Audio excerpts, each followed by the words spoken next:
Pada video kali ini akan saya tunjukkan bagaimana cara menampilkan isi elemen-elemen larik dengan perintah looping. Kita buat dulu lariknya secara manual. Kita isikan elemennya satu per satu. Ini adalah diagram baru dalam Raptor, belum disimpan. Coba kita masukkan perintah-perintah atau proses-prosesnya ke dalam diagram ini. Kita klik assignment untuk memberi nilai, kita taruh di situ. Ya, kita drag saja, klik and drag, masukkan di bawah start. Nah, ternyata diberi peringatan kalau kita harus menyimpan dulu filenya. Kita simpan di folder tertentu, misalnya namanya output larik. Nah, sudah masuk, kemudian itu kita isikan untuk elemen yang ke-1. Ya, kita klik kanan edit, kemudian set. Itu ada petunjuknya di atasnya ya. Set nama variabelnya apa? Karena yang mau kita buat adalah larik, ya misalnya namanya data. Kita buat data isinya 19. Nah, kita done itu tidak mau karena belum ada indeksnya. Mau kan? Ada errornya di situ, mau kita isi 19 nggak mau.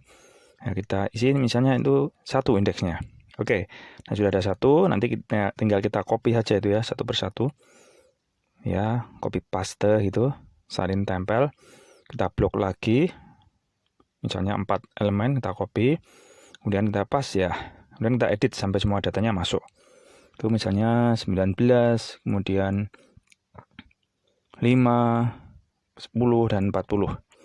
Oke, elemen-elemen lariknya sudah masuk, kemudian kita buat loop. Itu ada loop, kita sisipkan pada perintah selanjutnya. Terus itu harus kita beri pencacahnya, berapa kali iterasi atau berapa kali eksekusi dengan i. Pakai send lagi, i-nya kita set sama dengan 1 di awal. Oke, seperti itu.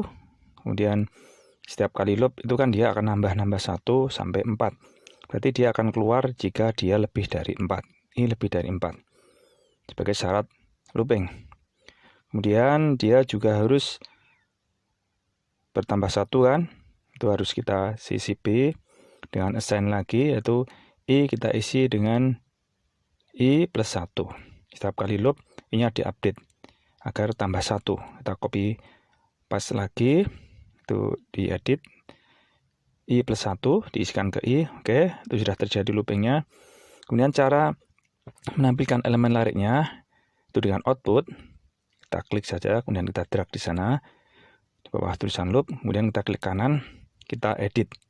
Misalnya mau kita tampilkan dengan tulisan data ke, kalau 1 ya 1, kalau 2 ya 2, sama dengan datanya gitu ya.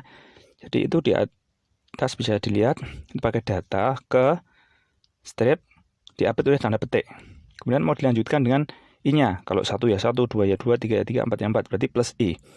Kemudian kita beri sama dengan, begitu kan? Ini pura-puranya salah ya. Itu tidak kita kasih plus, jadi nanti akan error. Sama dengan, kemudian ditambah lagi data ke i. Nah, tulisannya begitu ya. Data i, kemudian ditaruh di dalam kurung siku. Oke, kalau kita done, nanti pasti akan error. Karena itu plus i-nya itu langsung tanda petik.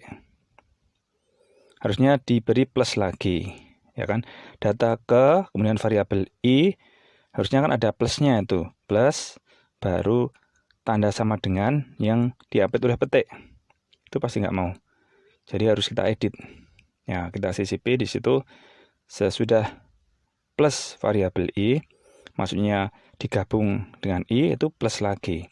Digabung lagi dengan string yang lain, kemudian baru isi datanya yang ditampilkan. Oke, dan ini siap untuk dieksekusi ya. Data ke-1 sama dengan berapa, data kedua sama dengan berapa. Kita simpan, jangan lupa. Oke, kemudian kita run. Ya, kita run. Nah, hasilnya kalau cepat seperti itu, langsung keluar ya. Kita bisa hapus sisa tampilan data yang tadi, juga bisa hapus itu yang di sisi kiri bawah. Juga bisa mengatur kecepatannya itu ya. Itu bisa step ya.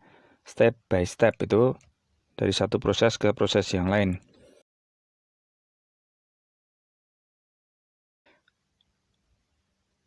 Ya, jadi proses dari satu simbol ke simbol yang lain akan terjadi secara cepat. Itu kita hapus saja.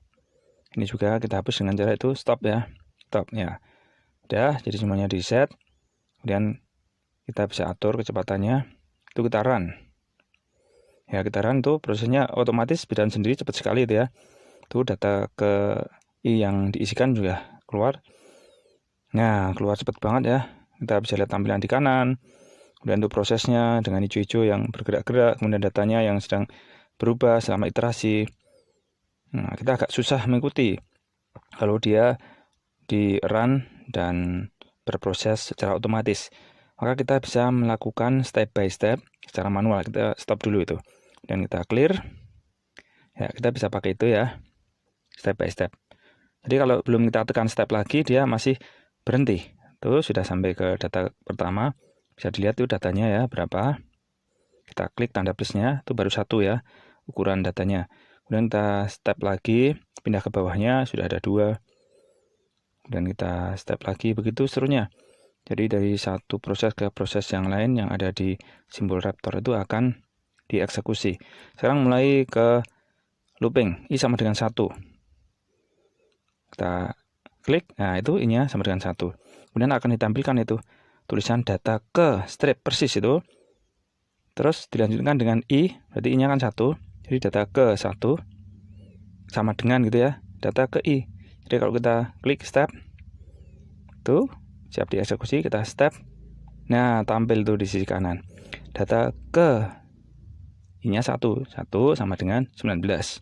I-nya tambah 1, jadinya sekarang akan menjadi 1 tambah 1, 2. Apakah 2 lebih dari 4? Pasti enggak ya. Sehingga dia looping lagi naik ke atas. Dia jalankan lagi.